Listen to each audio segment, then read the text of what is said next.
আবারও নাবালিকা অপহরণ ও ধর্ষণ মামলায় 20 বছরের কারাদণ্ড হলো এক যুবকের। বৃহস্পতিবার ঊনকোটি জেলার এডিশনাল জেলা ও দায়রা জজ অমরেন্দ্র কুমার সিং এক মামলায় এই রায় প্রদান করেছেন।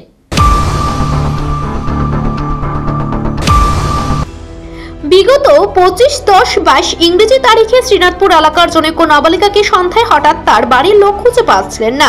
পরে খোঁজখবর নিয়ে জানা যায় ইছকপুর গ্রাম পঞ্চায়েতের পাখিরপাড়া এলাকার বাসিন্দা রহমান আলীর ছেলে আরিত আলী ও তার সঙ্গে আরো একজন মিলে একটি মোটর বাইকে করে নাবালিকাকে অপহরণ করে চণ্ডীপুর বিধানসভার অন্তর্গত গোলকপুর চা বাগানে নিয়ে যায়। নাবালিকার পিতা ইরানি থানায় একটি 26/10/22 ইংরেজি তারিখে একটি মামলা দায়ের করেন। বিগত 26/10/22 ইংরেজি তারিখে এই মামলার তদন্তকারী অফিসার কিঙ্কর পাল গোলকপুর থেকে নাবালিকাকে উদ্ধার করেন ও তার আসামি আরিত আলীকে গ্রেফতার করে।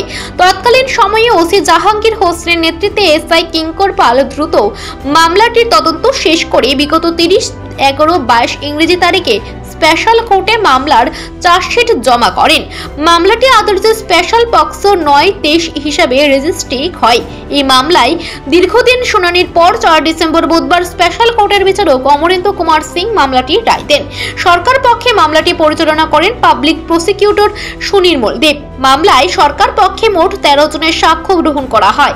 পাবলিক প্রসিকিউটর জানান, আসামি আরিত আলীর আইপিসির 363 ধারায় মোট 5 বছরের জেল হয়েছে এবং 5000 টাকা জরিমানা হয়েছে। জরিমানা অনাদে আরো 1 মাসের জেল এবং আইপিসির 376 ও 4 পক্সো অ্যাক্ট অনুসারে আসামি দোষী সাব্যস্ত হয়। তবে পক্সো আইনে শাস্তি বেশি, তাই সেখানে পক্সো আইনে আসামি আরিত আলীর 20 বছরের সাজা হয় এবং 10,000 টাকা জরিমানা হয়েছে। জরিমানা অনাদে আরো 2 মাসের জেল। এই রায়ে নাবালিকা ও তার পরিবারের লোকজন সন্তুষ্ট হয়েছেন বলে জানা যায়। দীর্ঘদিন ধরে অবশেষে নির্যাতিতা নাবালিকা ন্যায় বিচার পেয়েছে বলে এলাকাবাসীর অভিমত।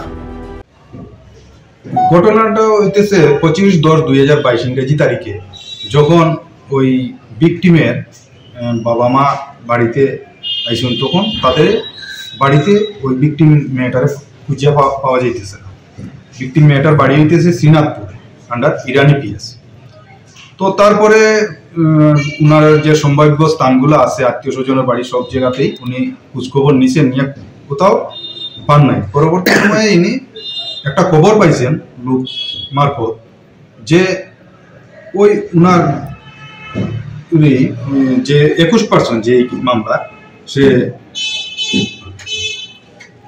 21% পাখিরবাদা বাড়ি, নাম আরিত আলী। ওই আরিত আলী মেয়েটারে অপহরণ করিয়া গোলকপুর চা বাগানের দিকে এখানে নিয়ে গেছে। তখন উনি ওই থানাতে একটা মামলা দায়ের করছেন আরিত আলীর বিরুদ্ধে। পরবর্তী সময়ে তদন্ত নামিয়া পুলিশ যখন এখানে গোলকপুর যায়, যাওয়ার পরে তাদের উদ্ধার করিয়া নিয়ে আসে এখান থেকে পুলিশ। তো পরবর্তী সময়ে যখন উদ্ধার করিয়া আনে, তখন যখন মেয়েটা এখানে জিজ্ঞাসাবাদ করা হইল, তখন বললো যে সে যখন বাড়ি থেকে ওই রাস্তা মানে বাড়ির পাশে গেছে, তখন ওই 21% এবং আরো একজন ছেলে, 2 জন, তারা বাইক নিয়ে গেছে। বাইক নিয়ে গিয়া ওই বাইকে উঠার জন্য বলা হয়েছে। উনি উঠতে রাজি হন নাই। তখন মুখের মধ্যে একটা রুমাল চাপা দিয়া ওনারে জুড়ে বাইকের মধ্যে বসাইছে এবং সেখান থেকে কিডন্যাপ করিয়া ওই গোলকপুর চাপাতি বাগানে এখানে নিয়ে যায় এবং এখানে নেওয়া যাওয়ার পরে ওই এখানে সে চাপাতি বাগানে এই মেয়েটারে রেপ করে এবং পরবর্তী সময়ে তার 2 জন আত্মীয় আসেন, আসিয়া উনারে ওই আত্মীয়র বাড়িতে নিয়ে যায়। পরবর্তী সময়ে যখন বাবা কেস করছেন ভিকটিমের, তখন উনারে উদ্ধার করিয়া আনে। তারপরে এটা ইরানি পিএস কেস নাম্বার 85/2022 রেজিস্টার হয় কেসটা এবং তদন্ত বার দেওয়া হয় এসআই কিঙ্কর পালকে। তখন উনি প্রবেশনে ছিলেন কিঙ্কর পাল। তো উনি তদন্ত করেন, তদন্ত করিয়া গত 11/2022 ইংরেজি তারিখে চার্জশিট জমা দেন এই 21 আরিত আলীর বিরুদ্ধে under section 63 376 within bracket subsection 3 of IPC and section 4 of POCSO act অনুসারে। Bureau report, Asian Times.